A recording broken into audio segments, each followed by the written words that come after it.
जय हिंद फ्रेंड्स, मैं आदित्य स्वागत करता हूं आपका आपके अपने चैनल स्टडी विथ आदित्य में। दोस्तों, आज हम आधुनिक भारत के इतिहास के बारे में चर्चा करेंगे। ये हमारी 7वीं सीरीज़ है। इसमें हम प्रश्न संख्या 141 से लेकर 160 तक के प्रश्नों के बारे में चर्चा करेंगे। यदि आपने इससे पहले की सीरीज़ नहीं देखी है तो हमारे प्लेलिस्ट में जाकर आप उन सभी प्रश्नों को देख सकते हैं। ये सभी प्रश्न एग्ज़ाम की दृष्टि से बहुत ही इम्पोर्टेंट है, चाहे वो पेट का एग्ज़ाम हो या समीक्षा अधिकारी का एग्ज़ाम हो। सभी परीक्षाओं में ये प्रश्न बहुत ही अधिक इम्पोर्टेंट है। चलिए आज की श्रृंखला शुरू करते हैं।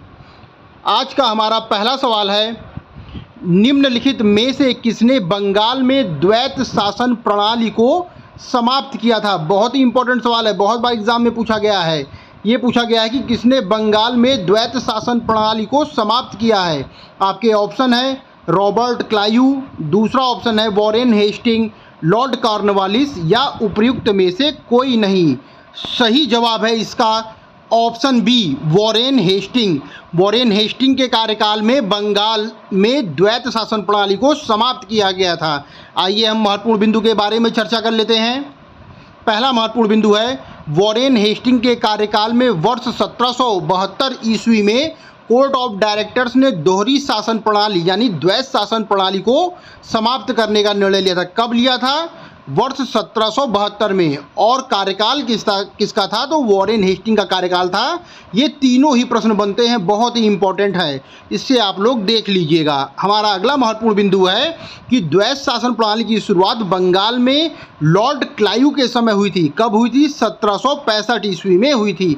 किसने शुरू किया था द्वैत शासन प्रणाली को?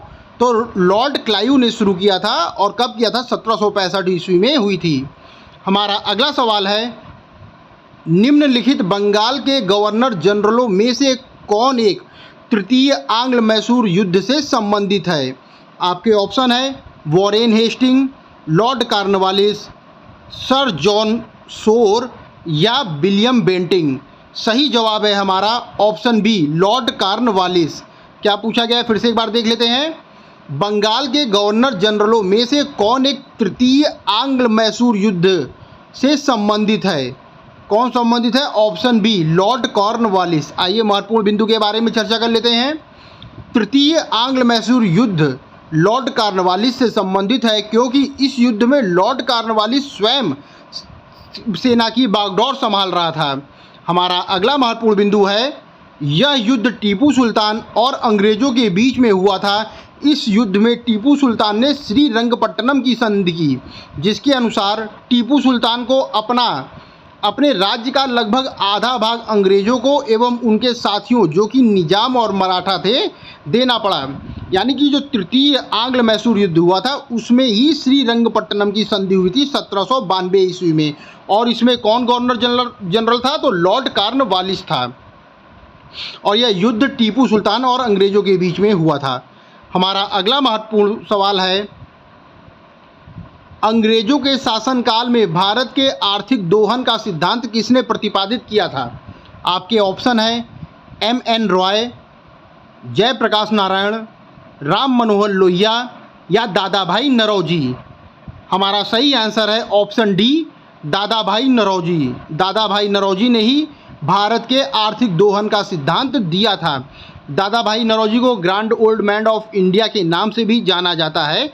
इम्पोर्टेंट है ये सवाल, बहुत ही महत्वपूर्ण बिंदु है। हमारा अगला सवाल है, यह कथन किससे संबंधित है कि तथाकथित प्रथम राष्ट्रीय स्वतंत्रता संग्राम ना प्रथम, ना राष्ट्रीय और ना ही स्वतंत्रता संग्राम था? प्रश्न एक बार फिर से सुनिएगा। यह कथन किससे संबंधित है कि तथाकथित प्रथम राष्ट्रीय स्वतंत्रता संग्राम यानी कि 1857 के बारे में इसमें बात की जा रही है कि तथाकथित प्रथम राष्ट्रीय स्वतंत्रता संग्राम ना प्रथम, ना राष्ट्रीय और ना ही स्वतंत्रता संग्राम था। यह कथन किसने कहा है? आपके ऑप्शन है, पहला है R.C. मजूमदार, दूसरा है ताराचंद्र सेन, तीसरा है S.N. सेन से या V.D. सावरकर से। सही जवाब है हमारा ऑप्शन ए, R.C. मजूमदार से ये संबंधित है। हमारा अगला सवाल है, इसमें अच्छा महत्वपूर्ण बिंदु के बारे में हम लोग देख लेते हैं। आरसी मजूमदार ने अपनी पुस्तक में वर्ष 1957 में, ईयर बताया गया 1957 में 1857 के विद्रोह के बारे में यह कहा था कि यह विद्रोह तथाकथित प्रथम राष्ट्रीय विद्रोह नहीं है, ना प्रथम स्वतंत्रता, ना प्रथम राष्ट्रीय और ना ही प्रथम स्वतंत्रता संग्राम था। हमारा अगला सवाल है, मेवाड़, बांगड़ और पास के क्षेत्रों के भीलों में सामाजिक सुधार के लिए लसोड़िया आंदोलन का सूत्रपात किसने किया था? कौन सा आंदोलन? लसोड़िया आंदोलन। एग्जाम में पूछा गया सवाल है। आपके ऑप्शन है माओ जी, सुरमल दास, गोविंद गिरी या मोतीलाल तेजावत। सही ऑप्शन है इसका ऑप्शन सी, गोविंद गिरी। लसोड़िया आंदोलन का सूत्रपात किसने किया था? ऑप्शन सी, गोविंद गिरी ने किया था। हमारा अगला सवाल है, प्रश्न संख्या 146, हंटर कमीशन की रिपोर्ट में किसके विकास पर विशेष रूप से बल दिया गया था? बालिकाओं की शिक्षा के विकास पर बल दिया गया था, उच्च शिक्षा के विकास पर बल दिया गया था, प्राथमिक शिक्षा के विकास पर बल दिया गया था या तकनीकी शिक्षा के विकास पर बल दिया गया था? हमारा सही जवाब है ऑप्शन सी, प्राथमिक शिक्षा के विकास पर बल दिया गया था। किसमें? हंटर कमीशन की रिपोर्ट में किसके विकास पर बल दिया गया था? ऑप्शन सी, प्राथमिक शिक्षा के विकास पर बल दिया गया था। हमारा अगला सवाल है, इंडियन ओपिनियन पत्रिका के प्रथम संपादक कौन थे? आपके ऑप्शन है M K. Gandhi, Albert West, Mahadev Desai या चौथा ऑप्शन है मनसुख लाल नजर। सही आंसर है हमारा ऑप्शन डी, मनसुख लाल नजर। इंडियन ओपिनियन पत्रिका के प्रथम संपादक पूछा, इसमें ये नहीं पूछा है कि इंडियन ओपिनियन पत्रिका को किसने गठित किया था, बल्कि पूछा है कौन इसके संपादक थे। तो मनसुख लाल नजर इसके संपादक थे, पहले संपादक थे। आइए महत्वपूर्ण बिंदु के बारे में देख लेते हैं। इंडियन ओपिनियन महात्मा गांधी द्वारा दक्षिण अफ्रीका से वर्ष 1903 में प्रारंभ की गई पत्रिका थी। कब प्रारंभ की गई थी? 1903 में। कहाँ प्रारंभ की गई थी? तो दक्षिण अफ्रीका में प्रारंभ की गई थी। और किसने प्रारंभ किया था? तो महात्मा गांधी इसका ऑप्शन है, आंसर है कि महात्मा गांधी द्वारा ये प्रारंभ की गई पत्रिका थी। अब इसी में दूसरा सवाल है कि इंडियन ओपिनियन के प्रथम संपादक मनसुख लाल नजर थे। प्रथम संपादक कौन थे? मनसुख लाल नजर थे। और जो इसमें तीसरा महत्वपूर्ण बिंदु है, ये एग्जाम में बहुत बार पूछा गया है कि यह पत्रिका किस भाषा में छपती थी या किस भाषा में नहीं छपती थी। तो ऑप्शन है गुजराती, हिंदी, तमिल और चौथा ऑप्शन उर्दू दे देगा। तो किस भाषा में नहीं छपती थी? तो उर्दू हमारा आंसर लग जाता था, क्योंकि उस भाषा में नहीं छपती थी। तो ये पत्रिका किन भाषा में छपती है, इसे हम देख लेते हैं।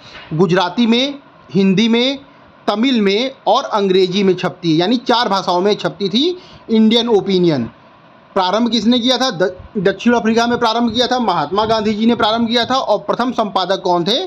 तो मनसुख लाल नजर इसके प्रथम संपादक थे। आइए हम अगले प्रश्न की ओर बढ़ते हैं। अगला प्रश्न है हमारा, निम्नलिखित में से किसने महाराष्ट्र में प्रार्थना समाज की स्थापना की थी? बहुत ही इंपॉर्टेंट सवाल है ये, प्रार्थना समाज की स्थापना किसने की थी? तो ऑप्शन देख लेते हैं पहले। आत्माराम पांडुरंग ने, ज्योतिबा फूले ने, एम.जी. चंद्राकार ने या एम.जी. रनाडे ने। सही आंसर है इसका हमारा ऑप्शन ए, आत्माराम पांडुरंग ने किया था। क्या किया था? प्रार्थना समाज की स्थापना की थी। आइए महत्वपूर्ण बिंदु के बारे में चर्चा कर लेते हैं। प्रार्थना समाज की स्थापना 1867 ईस्वी में बम्बई में हुई थी। कहाँ हुई थी? बम्बई में। ये भी इंपॉर्टेंट पॉइंट है। बम्बई में आचार्य केशव चंद्र सेन की प्रेरणा से आत्माराम पांडुरंग के द्वारा की गई थी। पूछता है कि प्रार्थना समाज की स्थापना कहाँ की गई थी, तो उसका आंसर बम्बई होगा। अगर पूछेगा किसने किया था, तो उसका आंसर होगा आत्माराम पांडुरंग के द्वारा की गई थी। हमारा दूसरा महत्वपूर्ण बिंदु है, महादेव गोविंद रनाडे इस संस्था से 1869 ईस्वी में जुड़े और मुख्य संचालक बने रहे थे। अब इस संस्था का उद्देश्य क्या था? क्योंकि प्रत्येक संस्था के कुछ ना कुछ उद्देश्य होते हैं, तो इसका भी एक उद्देश्य था। इस संस्था का प्रमुख उद्देश्य जाति प्रथा का विरोध, स्त्री पुरुष की विवाह की आयु में वृद्धि, विधवा विवाह और स्त्री शिक्षा को प्रोत्साहन देना था। ये इसका उद्देश्य था। किसका? प्रार्थना समाज का।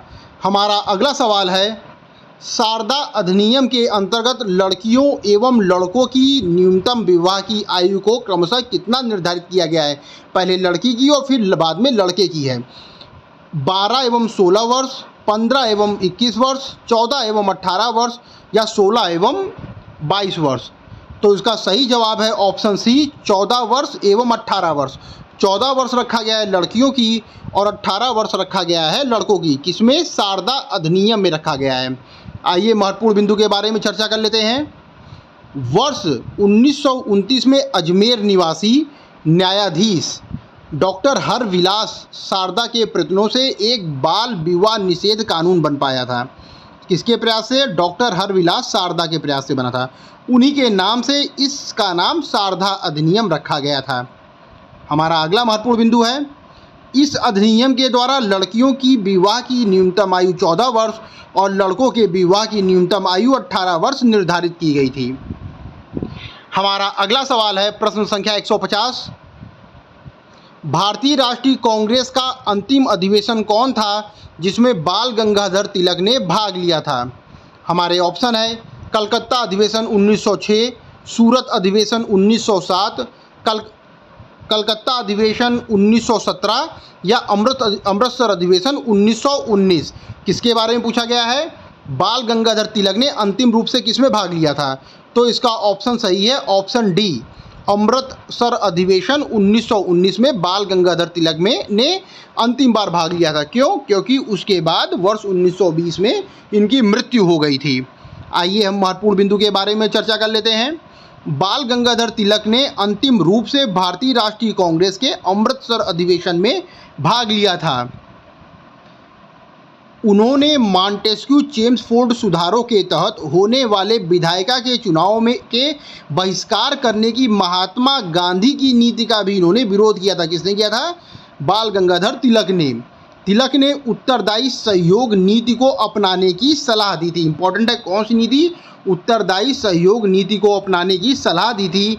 और अगला महत्वपूर्ण बिंदु बहुत है, इंपॉर्टेंट है, 1 अगस्त 1920 को बाल गंगाधर जी का निधन हो गया था। तभी इनका अंतिम जो सम्मेलन जिसमें इन्होंने भाग लिया था वो कौन सा? अमृतसर अधिवेशन 1919। हमारा अगला सवाल है, प्रश्न संख्या 151, निम्नलिखित में से किसने महाराष्ट्र के गणपति उत्सव का ऐसा कायाकल्प किया कि वह एक राष्ट्रीय उत्सव बन गया और उसका स्वरूप राजनैतिक हो गया?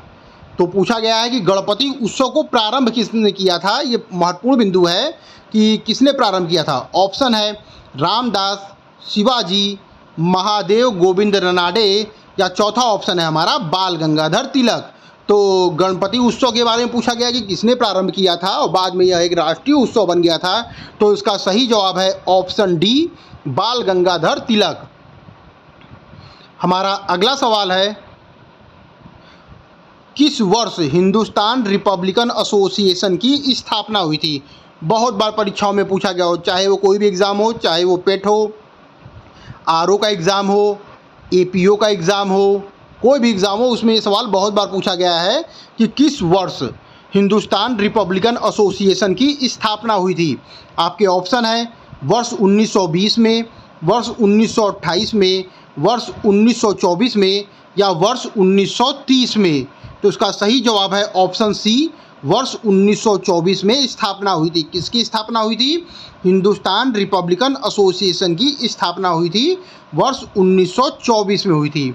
आइए महत्वपूर्ण बिंदु के बारे में चर्चा कर लेते हैं। देश में उचित ढंग से क्रांतिकारी आंदोलन का संचालन करने के उद्देश्य से अक्टूबर 1924 में युवा क्रांतिकारियों ने कानपुर में एक सम्मेलन बुलाया था। कहाँ बुलाया था? कानपुर में एक सम्मेलन बुलाया था 1924 में, तथा हिंदुस्तान रिपब्लिकन एसोसिएशन HRA नामक एक क्रांतिकारी संगठन की स्थापना की थी। तो कहाँ पे सम्मेलन बुलाया गया था? याद रखने वाला पॉइंट है, कानपुर में बुलाया गया था। कब बुलाया गया था? 1924 में बुलाया गया था। इसे ही हिंदुस्तान रिपब्लिकन एसोसिएशन की संज्ञा दी गई है। हमारा अगला महत्वपूर्ण बिंदु है कि हिंदुस्तान रिपब्लिकन एसोसिएशन के संस्थापक सदस्य सचिंद्र सन्याल अध्यक्ष थे, राम प्रसाद बिस्मिल, जोगेश चंद्र चटर्जी या और चंद्रशेखर आज़ाद थे। इंपॉर्टेंट सवाल है, बहुत ही इंपॉर्टेंट सवाल है। इसके सदस्यों के बारे में पूछता है, संस्थापक सदस्यों के बारे में। तो फिर से एक बार देख लीजिए कौन कौन थे। सचिंद्र सन्याल, राम प्रसाद बिस्मिल, योगेश चंद्र चटर्जी और चंद्रशेखर आज़ाद।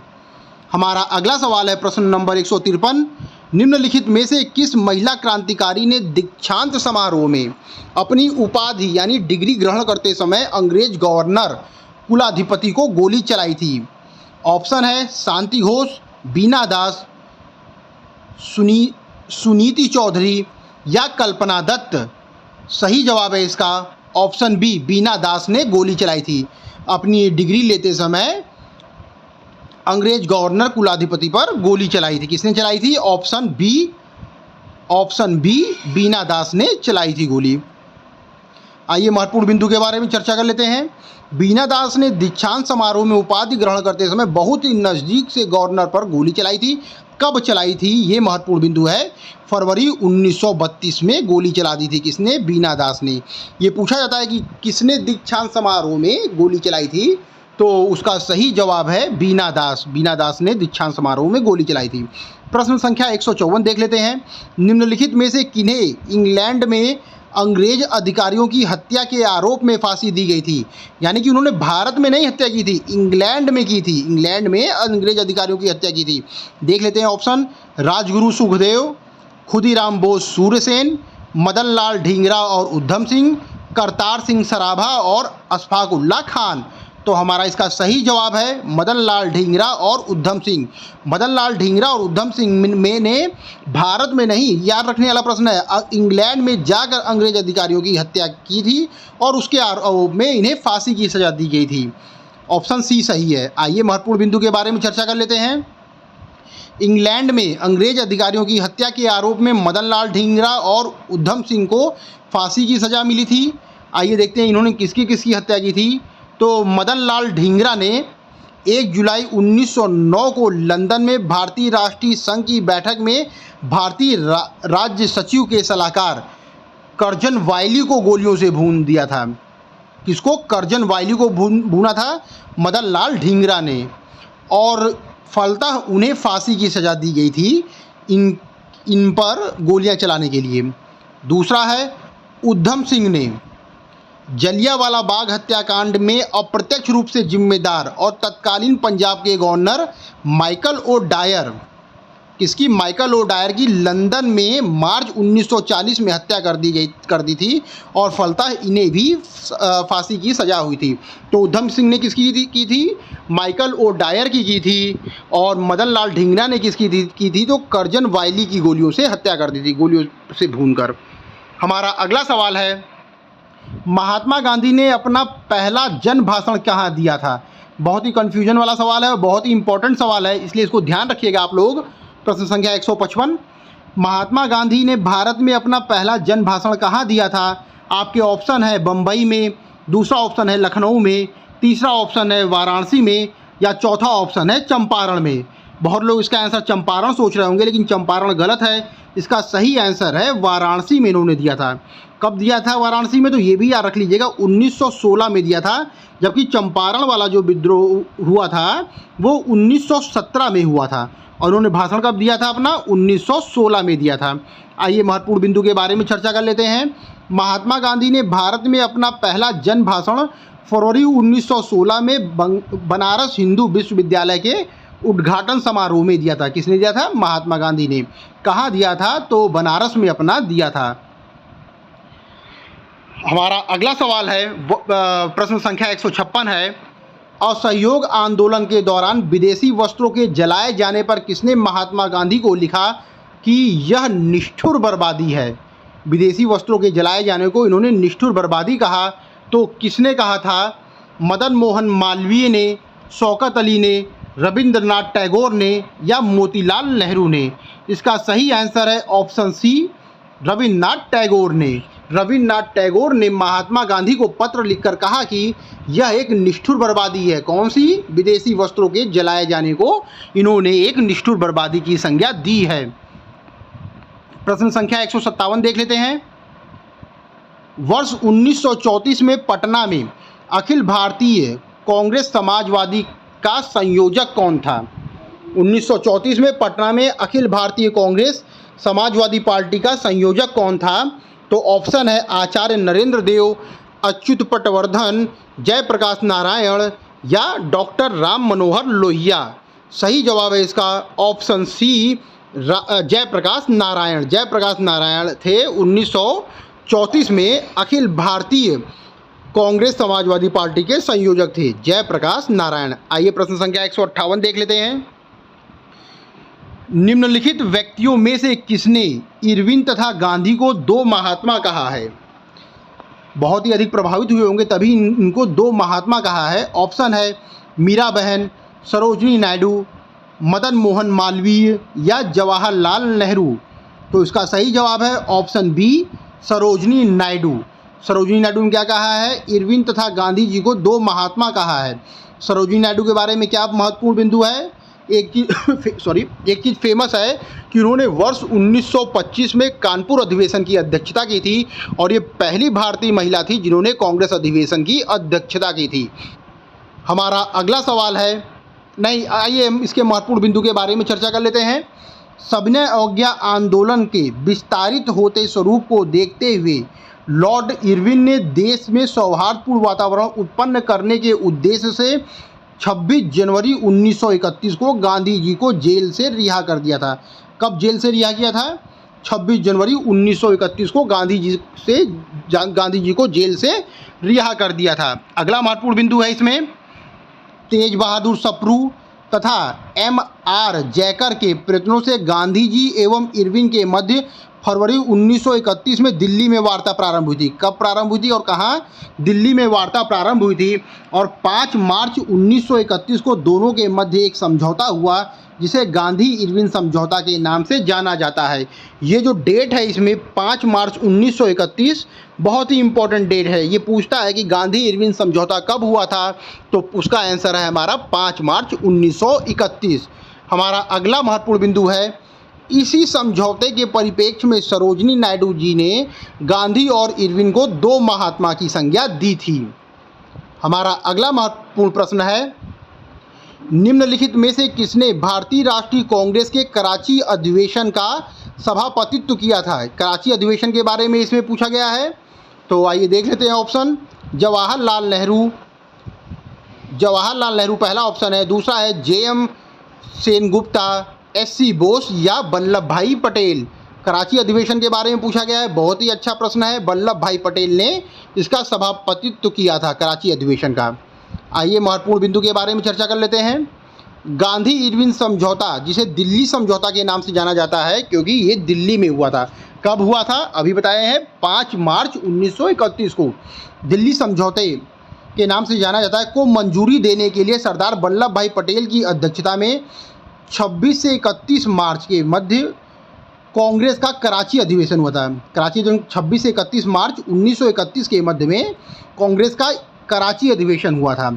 इसी अधिवेशन में पहली बार कांग्रेस ने मौलिक अधिकार जो भारतीय संविधान में दिए गए हैं, जिनके बारे में वर्णन किया गया है, वही मौलिक अधिकारों और राष्ट्रीय आर्थिक कार्यक्रमों से संबंधित प्रस्ताव को पारित किया गया था। तो ये भी पूछा जाता है कि मौलिक अधिकारों को सर्वप्रथम किसमें पारित किया गया था, तो उसका सही जवाब है हमारा कराची अधिवेशन में। इम्पोर्टेंट सवाल है ये, कराची अधिवेशन में।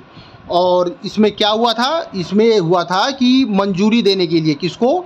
गांधी इरविन समझौते को मंजूरी देने के लिए ये अधिवेशन हुआ था और अध्यक्षता की थी सरदार वल्लभ भाई पटेल ने अध्यक्षता की थी। इसी आंदोलन में कुछ लोगों के विरोध करने पर गांधी जी ने कहा था कि गांधी मर सकता है परंतु गांधीवाद नहीं। ये कथन पूछा जाता है एग्ज़ाम में कि ये कथन किसका है और कब कहा गया था कि गांधी मर सकता है परंतु गांधीवाद नहीं, तो कराची अधिवेशन 1931 में कहा गया था। हमारा आज का अंतिम और 160वां प्रश्न है, शक्ति के विरुद्ध अधिकार की इस लड़ाई में मैं विश्व की सहानुभूति चाहता हूँ, यह कथन किससे संबंधित है? किस आंदोलन से संबंधित है? पूछा गया है कि शक्ति के विरुद्ध अधिकार की इस लड़ाई में मैं विश्व की सहानुभूति चाहता हूँ। आपके ऑप्शन है असहयोग आंदोलन, गांधी की दांडी यात्रा से, व्यक्तिगत आंदोलन से या भारत छोड़ो आंदोलन से। तो सबसे पहले जानना जरूरी कि ये स्टेटमेंट है किसका, तो ये स्टेटमेंट है महात्मा गांधी जी का, और इसका सही जवाब है ऑप्शन बी, गांधी की दांडी यात्रा से संबंधित है। उस समय यह कथन कहा था महात्मा गांधी जी ने। ऑप्शन बी इसका सही है। आइए महत्वपूर्ण बिंदु के बारे में चर्चा कर लेते हैं। महात्मा गांधी ने 12 मार्च 1930 को अपना प्रसिद्ध दांडी मार्च शुरू किया था। कब शुरू किया था? 12 मार्च 1930 को अपना दांडी मार्च शुरू किया था।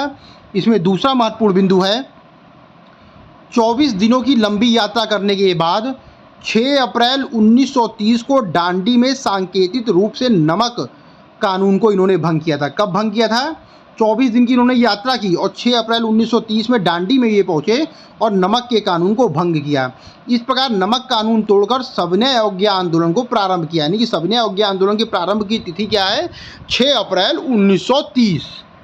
हमारा अगला महत्वपूर्ण बिंदु है, उन्होंने यानी गांधी जी ने दांडी आए सभी देशी एवं विदेशी पत्रकारों को संबोधित करते हुए कहा कि शक्ति के विरुद्ध अधिकार की इस लड़ाई में मैं विश्व की सहानुभूति चाहता हूं। देश की नहीं कहा, बल्कि मैं विश्व की, पूरे विश्व की सहानुभूति चाहता हूं। कब कहा था? तो गांधी जी की दांडी मार्च के समय यह कथन कहा गया था। हमारा अगला महत्वपूर्ण बिंदु है, सविनय अवज्ञा आंदोलन में महिलाओं की व्यापक भागीदारी रही। पूछता है कि किसमें व्यापक भागीदारी रही? तो महिलाओं की रही थी, जिसमें सरोजिनी नायडू, राजकुमारी अमृत कौर, कमला देवी चट्टोपाध्याय ने गांधी जी के नमक सत्याग्रह में भाग लिया था।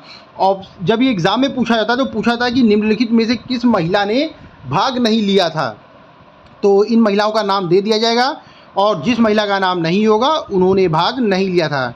इस प्रकार से आज 160 प्रश्नों का प्रश्न समाप्त होते हैं। अगर आप चैनल में नए हैं तो चैनल को लाइक और सब्सक्राइब करिए। स्टडी विथ आदित्य में धन्यवाद। जय हिंद फ्रेंड्स।